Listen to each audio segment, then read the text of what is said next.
Hey guys, welcome back to our four-part series where we're talking about and breaking down the three key things that you need to know about each of the CPA exams.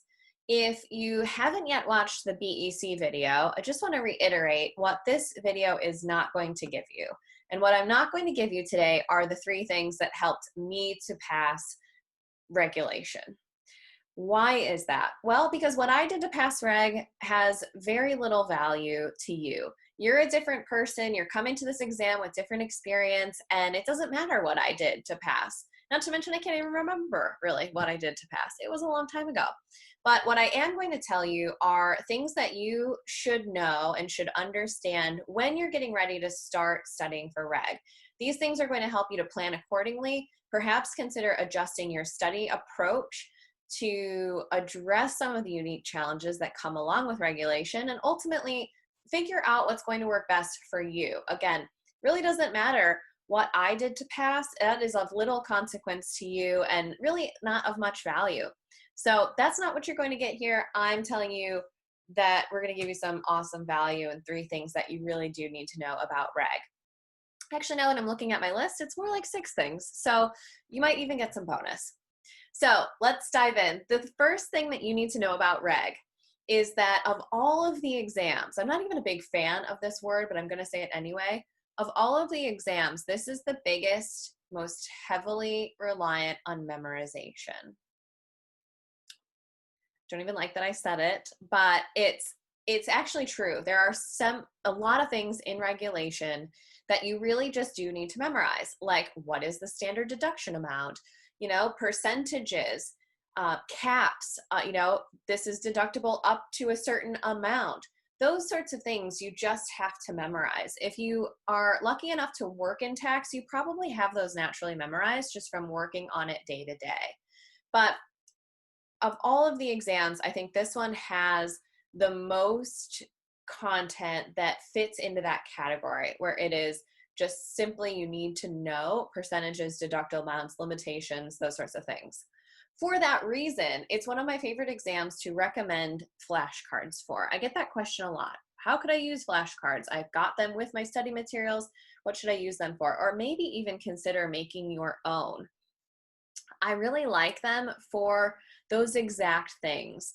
Percentages, deductible amounts, I keep saying it, but those are really the things that you need to memorize, and flashcards are a great way to do that. Okay, the next thing is try to apply this to real life. So if you're not a tax person, if you don't have that real life tax experience, the cool thing is you actually do because you've been being taxed for your whole life.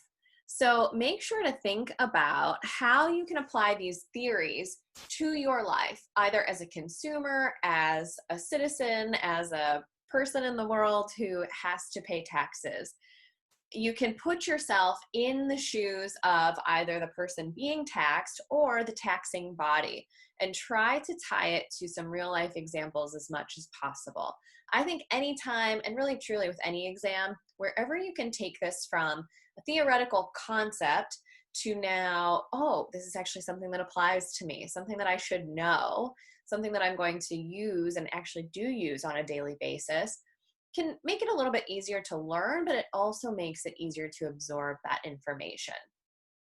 In the same sense, I think that's also about, kind of thinking through the logic behind the content. Why would a governing body or a taxing body want to make the rules this way? Now, that's not 100% because let's be honest, some of the tax code just doesn't make any sense. And it seems to change just for no reason. At least that's my perspective as a non-tax person.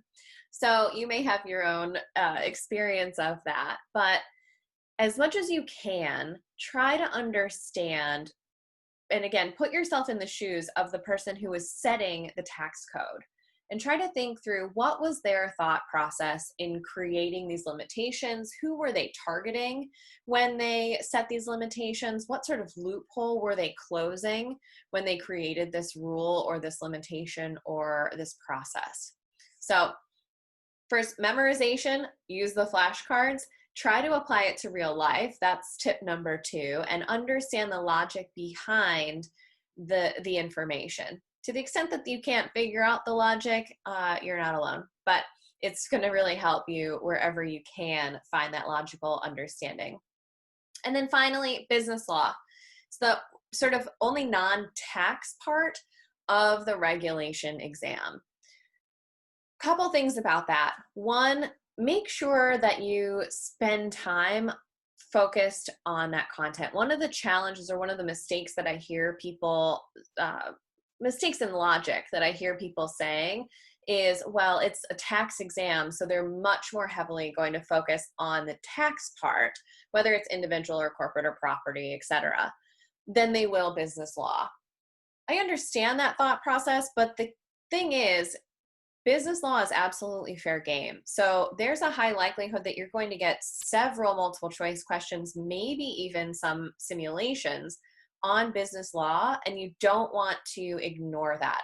Again, all the points count, all of the information counts, it all gets you closer to that 75. So while I understand the thought process that has some candidates arrive at that conclusion, it's not the smart approach to ignore that section. Make sure to spend enough time to understand it and be able to gather the points. You know, again, it's all worth it. So that's one important thing to learn. And then the other thing to know about business law is kind of similar to what I was saying earlier about putting yourself in the shoes of the taxee, the person paying or being charged the taxes, and the taxing body or the governing body. In this case, one of the things that I find helps a lot is to potentially consider using layman's terms, human language, as opposed to the legal terminology. I personally found it pretty complex and confusing, and a lot of my clients do too, when you're reading through a long word problem and it's talking through legal terms like lessor, lessee. You can, again, apply that to your real life, tenant and landlord, and work it out that way. Consider even drawing out some of those problems and how this is playing out in real life. Simple things like that can make a huge difference in helping you to get those points and not make the silly human errors that just come from reading and trying to digest these questions. Okay. Like I said, it was more like 6 things, but I think it's important that you have those tools, you have that understanding and awareness before you launch into studying reg, and I hope it makes a huge difference for you. Click like and subscribe to join our channel. We'd love to have you, and you'll be the first to know about brand new videos, tips, and tricks that'll help you pass the CPA exam.